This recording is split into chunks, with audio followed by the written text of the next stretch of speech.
कृष्णा। तो आज हम कर रहे हैं श्रीमद् भागवतम स्कंद 4 अध्याय 23 और श्लोक संख्या 38।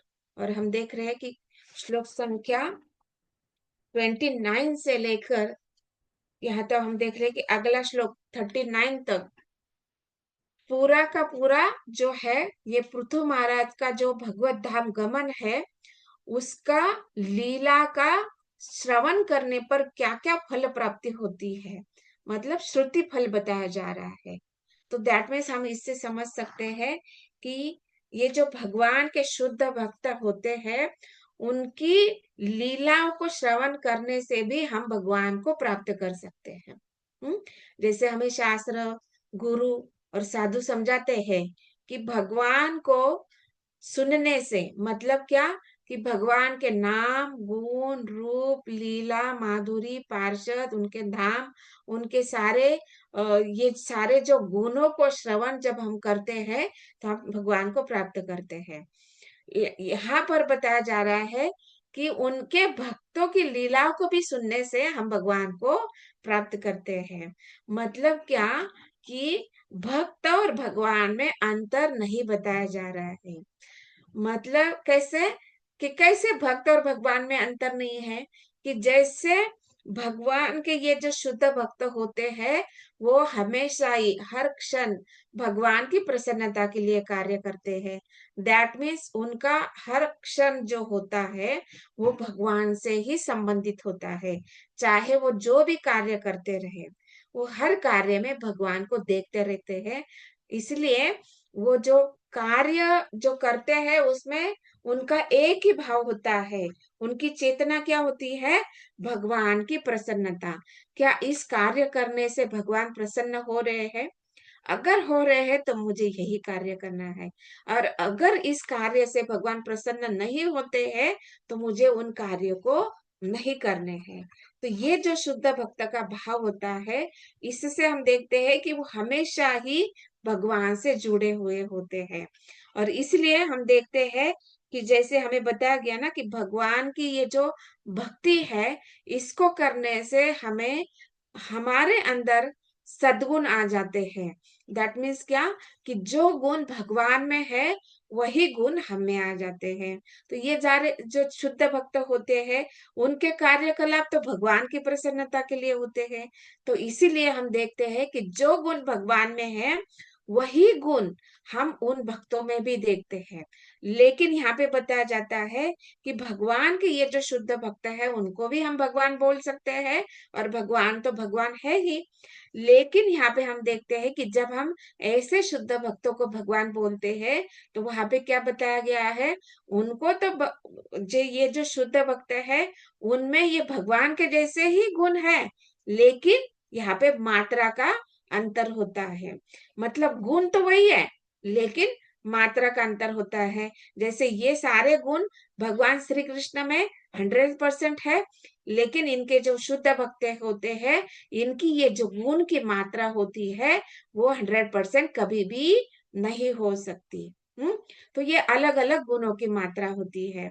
जैसे ब्रह्मा जी है, शिव जी है, नारद जी है, व्यास देव जी है, ये सारे भगवान के अंश अवतार माने गए। पृथु महाराज है, ये भी सारे भगवान के अंश अवतार है। लेकिन उनमें जो भगवान में गुण है वही गुण है, लेकिन उनमें ये गुणों की जो मात्रा है वो कम होती है। इसलिए हम देखते हैं ये गुण और मात्रा के अंतर के अनुसार ही ये सारे जो भगवान के अवतार है वो अलग अलग हम देखते हैं कि शक्तावेश अवतार होते हैं, गुना अवतार होते हैं, अलग अलग युगा अवतार होते हैं, पुरुष अवतार होते हैं। तो ये गुण और मात्रा के अनुसार ही ये सारे अवतारों का विभाजन होता है। और हम देख रहे हैं कि ये भक्ति करने से हमें वो गुण आ सकते हैं। और उसमें विशेष बताया गया है कि जब हम भक्ति योग अपनाते हैं तो उसमें सबसे पहले है श्रवणम। और श्रवणम भी हम क्या करना है? शास्त्र, गुरु और साधु के द्वारा, और उसमें भी विशेष रूप से भगवान की लीला को जब हम श्रवण करते हैं तो हमारा हृदय का सारा कल्मश दूर हो जाता है। और उस पर हम अभी इतना योग्य भी नहीं है, मतलब हम सीधे सीधे भगवान को कैसे सुन सकते हैं? तो हम तो के जीव है, तो हमें तो उतनी पात्रता है नहीं कि वो जो जो शुद्ध लीला है भगवान की, उसको हम समझ कैसे कर सकते हैं? हम कलयुग में आए हुए हैं, और ये सारी लीलाएं जो है भगवान की लीलाएं सतयुग, द्वापर युग, त्रेता युग में हुई है, और कलयुग में जो हुई है, तो उसको भी भगवान ने लीला की है कलयुग में, लेकिन उसको भी बहुत ही गुह्य रूप से, गुप्त रूप से भगवान ने ये लीला की है, लेकिन उसको समझने के लिए हमारे पास बुद्धि नहीं है। तो इसलिए हम देखते हैं कि भगवान श्री कृष्ण हम कलयुग के जीवों के लिए उद्धार करने के लिए भगवान ने अलग अलग विशेष शक्ति प्रदान कर कर विशेष रूप से उनके अपने शुद्ध भक्तों को वो भेजते हैं।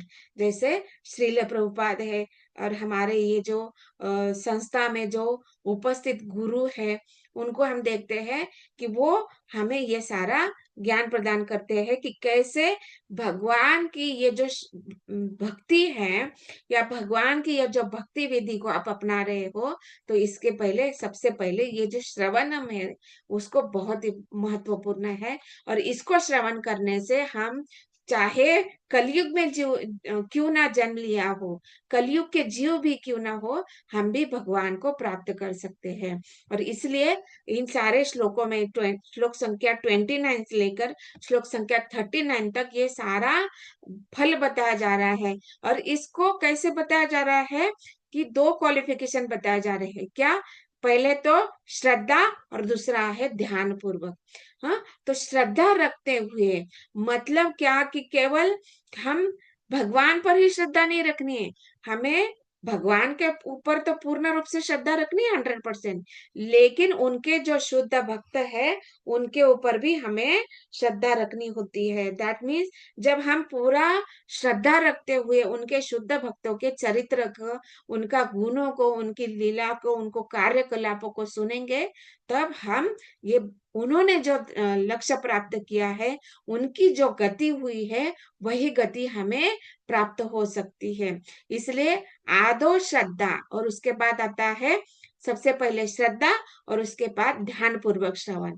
तो इसलिए यहाँ पे श्रील प्रभुपाद तात्पर्य के पहले लाइन में लिख रहे हैं कि पिछले श्लोक में आया हुआ श्रावयत शब्द इंगित करता है कि मनुष्य को न केवल स्वयं पढ़ना चाहिए, वरन अन्य को भी पढ़ने तथा सुनने के लिए प्रेरित करना चाहिए।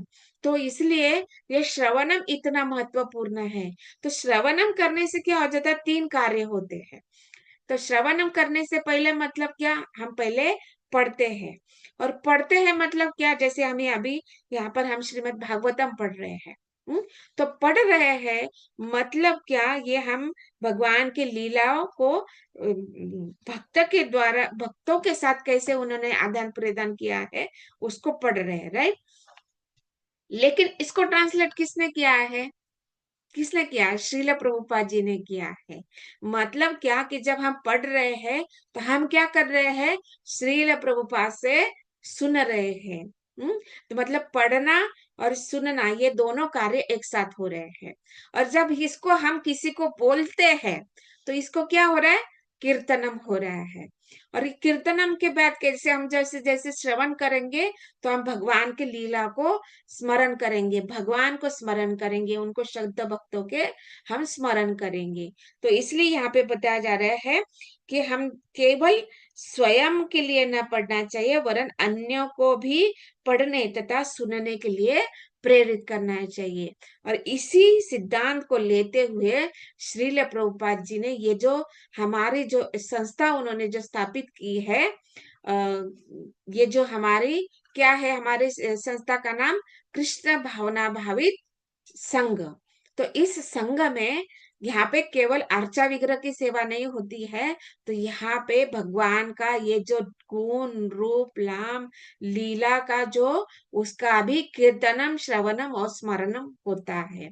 तो इसी सिद्धांत को हम देखते हैं कि श्रील प्रभुपाद जी ने कितना सुंदर रूप से फॉलो किया है कि कैसे सुबह में उठकर ब्रह्म मुहूर्त में उठकर पहले मंगल आरती करना है, और सबसे पहले जप करना है, और जप होने के बाद गुरु पूजा होती है, गुरु पूजा के बाद श्रीमद् भागवतम को हम सब लोग मिलकर एक साथ हम श्रवणम करते हैं। तो ये सारा जो भक्ति योग है, नवदा भक्ति है, वो सारा सुबह से लेकर 4 बजे से लेकर प्रसादम तक, ये सारा जो मॉर्निंग प्रोग्राम है उसमें ये नवदा भक्ति पूर्ण रूप से आ जाती है। तो इसीलिए यहाँ पे हम देखते हैं कि ये जो भक्ति योग विधि जो है बहुत सरल भी है और सुगम भी है। सरल मतलब क्या, केवल मॉर्निंग प्रोग्राम कर लो, पूरा भक्ति योग आपका आ जाएगा। इसके लिए आपको अलग से कठिन प्रयास करने की आवश्यकता नहीं होती है। जैसे अन्य अन्य मार्ग होते हैं, ध्यान योग, कर्म योग, ज्ञान योग, इन मार्गों में हमें बहुत प्रयास करना पड़ता है। धन की आवश्यकता होती है, भूमि की आवश्यकता होती है, और सारे जो ब्राह्मण होते हैं उनकी आवश्यकता होती है, यज्ञ कर्म करते हैं। और फिर ज्ञान योग को हम अपनाते हैं, तो हमारी बुद्धि उतनी तीक्ष्ण होनी चाहिए कि हम संस्कृत को पढ़कर उसको समझ सके, उस जो वेद का जो है अध्ययन हम कर सके और उसको स्मरण कर सके। इसके लिए भी हमारी बुद्धि कैसी है, हमारे अंदर ये त्रुटियां है, क्योंकि हम कलयुग के जीव हैं, भौतिक जगत के जीव है, तो हमें वो त्रुटियां होती है। इसलिए हम ज्ञान योग को भी हम कठिन प्रयास करना होता है। समझ सकते हैं लेकिन उस हद तक नहीं समझ सकते हैं जितनी हद तक हमें उस ज्ञान को प्राप्त करना चाहिए। इसलिए ज्ञान योग भी कठिन होता है। और योग मार्ग जो है, योगी जो होते हैं, उनको हम देखते हैं कि आसन उचित होना चाहिए, प्राणायाम उचित रूप से होना चाहिए, ध्यान, धारणा, प्रत्याहार और उसके बाद समाधि, ये सारे जो अष्टांग पद्धति है, इसको भी करने के लिए इंद्रियों को पूर्ण रूप से नियंत्रित करना बहुत कठिन होता है। और उसके लिए उसको, उस योगी को कृत्रिम प्रयास करने होते हैं। लेकिन हम देखते हैं कि भक्ति में, जब भक्ति योग को हम जब अपनाते हैं, तो हमें किसी भी प्रकार का ये सारे जो कठिन प्रयास होते हैं वो नहीं करने होते हैं। हाँ, केवल श्रवणम करने से हम भगवान के ऊपर ध्यान कर सकते हैं कि नहीं। जब अभी हम भगवान की लीलाओं को श्रवण कर रहे हैं, तो हम स्मरण कर सकते हैं, बैठे बैठे यहाँ पे हम सुन रहे हैं। और देखिए, हम लोग एक दूसरे के सामने भी नहीं है, हम एक माध्यम के द्वारा, लैपटॉप के द्वारा, मोबाइल के द्वारा जुड़े हुए हैं। हम्म फिर भी हम, ऐसे नहीं कि हम एक जगह पे टेम्पल हॉल में बैठे हैं और सब जगह सुन रहे हैं। अभी हम एक माध्यम के द्वारा एक साथ बैठे हुए, फिर भी हम भगवान को स्मरण कर सकते हैं, क्योंकि यहाँ पे भगवान की कथा हो रही है, भगवान के भक्तों की कथा हो रही है, उनका लीलाओं का गुणगान हो रहा है। दैट मीन्स हम इमेजिन कर सकते हैं कि कैसे भगवान है और कैसे शुद्ध भक्त उनकी स्तुति कर रहे हैं। तो दैट मीन्स यहाँ पे क्या हो रहा है, श्रवणम कीर्तनम। तो ये सब करने के लिए हमें कोई प्रयास करना पड़ रहा है क्या, कि हम आंखें बंद करके, मूंद कर, एक उचित आसन पर बैठकर ध्यान करके हमें स्मरण करना है, ऐसा कर रहे हैं कि हम नहीं। हम देख रहे हैं कि कुछ लोग कैमरा मतलब ऐसे बोलना नहीं चाहिए, लेकिन हम देख रहे हैं कि कैमरा बंद करके भी सुन रहे हैं। कुछ लोग देख रहे हैं कि कुछ अपना घरेलू कार्य लगे हुए हैं, लेकिन फिर भी श्रवणम कर रहे हैं। तो ऐसा नहीं कि वो, जैसे योगी के लिए उचित आसन होता है, ज्ञानी के लिए उचित कार्य करने होते हैं, फिर भी हम देख रहे हैं कि हम अपना कार्य करते हुए भी श्रवणम कर रहे हैं। तो इसलिए हम देखते हैं कि ये जो भक्ति योग मार्ग जो है, सरल कहा गया है, बहुत आसानी से, और विशेष रूप से ये कलयुग के जीवों के लिए है, क्योंकि उनमें ये सारी त्रुटियां तो है ही, लेकिन मंद बुद्धि और हतभागी है। मतलब हमारी बुद्धि उतनी तीक्ष्ण नहीं है, हम उतने सौभाग्यशाली नहीं है कि सीधे सीधे हम भगवान से, जैसे अर्जुन ने भगवान श्री कृष्ण से सुनी, हाँ, भगवत गीता, उतने हम सौभाग्यशाली नहीं। लेकिन हम उतने भी सौभाग्यशाली है कि हम उनके प्रत्यक्ष प्रतिनिधि से हम सुन रहे हैं, श्रील प्रभुपाद से सुन रहे हैं। जैसे श्रील भगवान ने ब्रह्मा जी को बोली, फिर उसके बाद महर्षि नारद जी को बोली, उसके बाद उन्होंने व्यासदेव को बोली, और व्यासदेव ने जो लिखा है उसको प्रत्यक्ष रूप से श्रील प्रभुपाद जी ने हमें बताया है, और हमें गुरु महाराज ने समझाया, और हम यहाँ पे प्रत्यक्ष रूप से हम श्रवण कर रहे हैं, मतलब वही हम श्रवण कर रहे हैं। तो इसके लिए हम कोई प्रयास कर रहे हैं क्या? उचित आसन, अभी कोई चेयर में बैठा है, कोई टेबल पर बैठा है, कोई जमीन पर बैठा है, तो हम कोई आसन पे नहीं बैठे हैं, कोई बहुत गहरा अध्ययन। इस श्लोक में ये विचित्र वीर्य नाम क्यों आया है, विचित्र वीर्य विदुर के लिए बोला है, तो इतना गहन स्टडी हम कर रहे हैं क्या, जैसे ज्ञानी करते हैं? नहीं। फिर यहाँ पे विचित्र वीर्य ही क्यों बोला, विदुर जी क्यों नहीं बोला? ऐसा ज्ञान के विषय हमें हम चर्चा कर रहे हैं क्या? नहीं, सीधा सीधा पढ़ के हम समझ सकते हैं कि कैसे भक्ति योग कितना सरल है। भले ही वहां पे विदुर जी के जगह विचित्र वीर्य बोला है, मतलब विचित्र वीर्य के पुत्र, तो इतना ऐसे घुमा के क्यों बोल रहे हैं? सीधा सीधा विदुर जी बोल सकते हैं। तो ये ज्ञानियों का कार्य होता है कि विचित्र वीर्य के पुत्र क्यों क्यों बोला, सीधा विदुर जी को क्यों नहीं बोला? तो ये जो सारा होता है ये ज्ञानियों का कार्य है। लेकिन हम देख रहे हैं कि हम जब भक्ति योग अपनाए हैं, तो भले ही वो विचित्र वीर्य के पुत्र हो या विदुर के हो, बात तो एक ही है ना। वो श्रवण कर रहा है, वो उस व्यक्ति के लिए संबोधन बोला जा रहा है, उसके लिए विशेषण प्रयुक्त किया गया है कि वो विचित्र वीर्य के पुत्र मतलब विदुर जी। तो यहाँ पे कोई हम ज्ञान का डिस्कशन नहीं कर रहे हैं, कोई आसन का लिए, कोई विचित्र आसन के लिए नहीं बैठे हैं।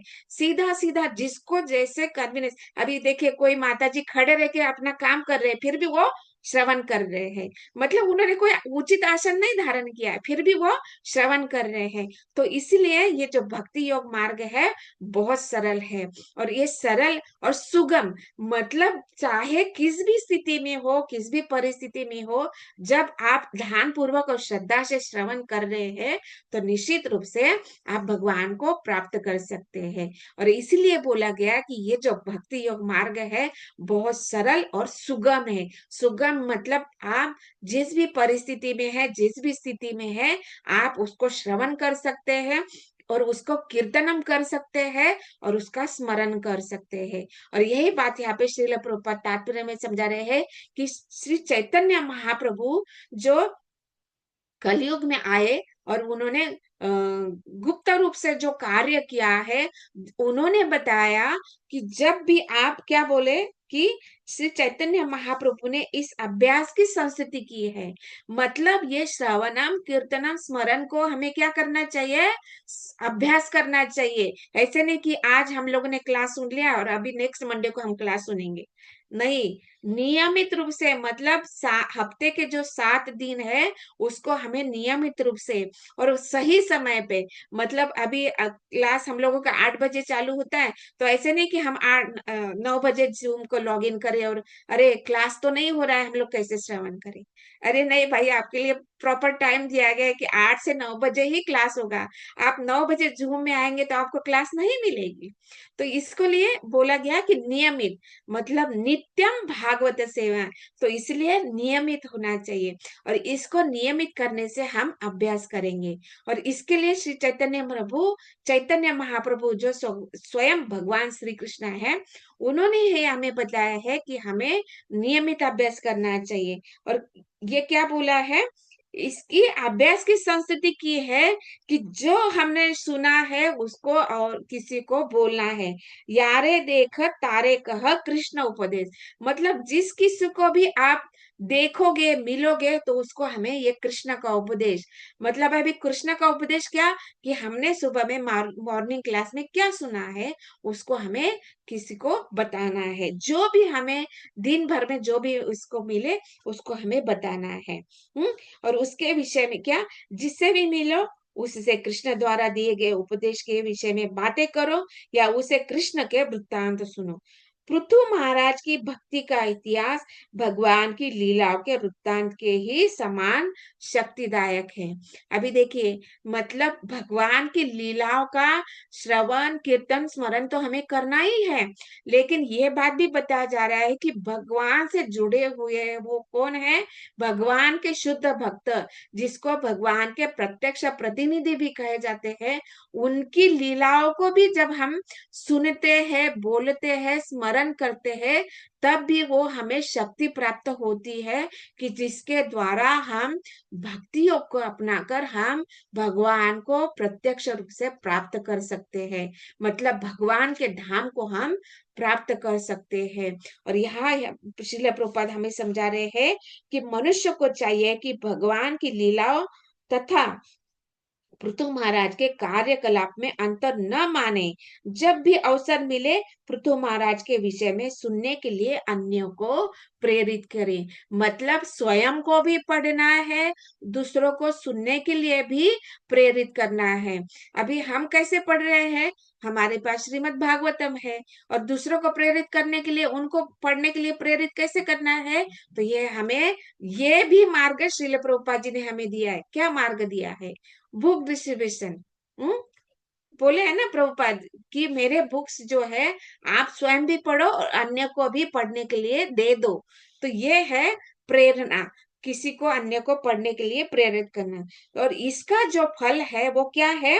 केवल अपने हित के लिए उनकी लीला को नहीं पढ़ना है, अपितु अन्य अन्यों को भी उसके विषय में पढ़ने तथा सुनने के लिए प्रेरित करना चाहिए।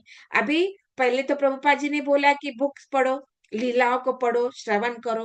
हाँ, पढ़ने के लिए। और जो दूसरों को हम जब बुक देते हैं, तो उसको भी कैसे प्रेरणा देते हैं? अभी बुक दे दिया हम लोगों ने, बुक डिस्ट्रीब्यूशन, अभी जाओ आप अपने घर में जाके पढ़ो। नहीं, उसको बोलना है भाई। हम लोगों का मॉर्निंग क्लास होता है, मॉर्निंग क्लास में हम इस लीलाओं को श्रवण करते हैं। उस मॉर्निंग क्लास में हम जूम लिंक में पढ़ते हैं, वो लिंक हम आपको शेयर करेंगे, और उससे आप जुड़ जाइए और ये बुक खोलकर देखिए और पढ़िए। मतलब क्या कि हम उसको इस प्रकार से प्रेरणा, बुक देकर छोड़ना नहीं है, उसको वापस लेके आना है, और वो कैसे पढ़ना है उसको भी सिखाना है, और कैसे पढ़ते हैं ये भी हमें दिखाना है। तो ये हो गया उसको पढ़ने और श्रवण करने का प्रेरणा देने की विधि। और इसको भी श्रील प्रभुपाद जी ने हमें सिखा है कि कैसे हमें एक साथ बैठकर इन लीलाओं को श्रवण करना चाहिए। तो इस प्रकार यहाँ पे श्रील प्रभुपाद समझा रहे हैं कि इस प्रकार से जब हम भगवान भक्त और भागवत की ये जो महिमा है, इसको श्रवण करने से जो लाभ उनको प्राप्त हुआ है, वही लाभ हमें प्राप्त होता है। और यही बात यहाँ पे श्रील प्रभुपाद समझा रहे हैं कि इस तरह प्रत्येक व्यक्ति लाभान्वित हो सकता है। तो उनको क्या लाभ प्राप्त होगा? जैसे पृथु महाराज ने भगवत धाम प्राप्त किया, वही भगवत धाम हमें प्राप्त हो सकता है। यही बात यहाँ पे श्रील प्रभुपाद हमें समझा रहे हैं। तो ग्रंथराज श्रीमद् भागवतम की जय, श्रील प्रभुपाद की जय।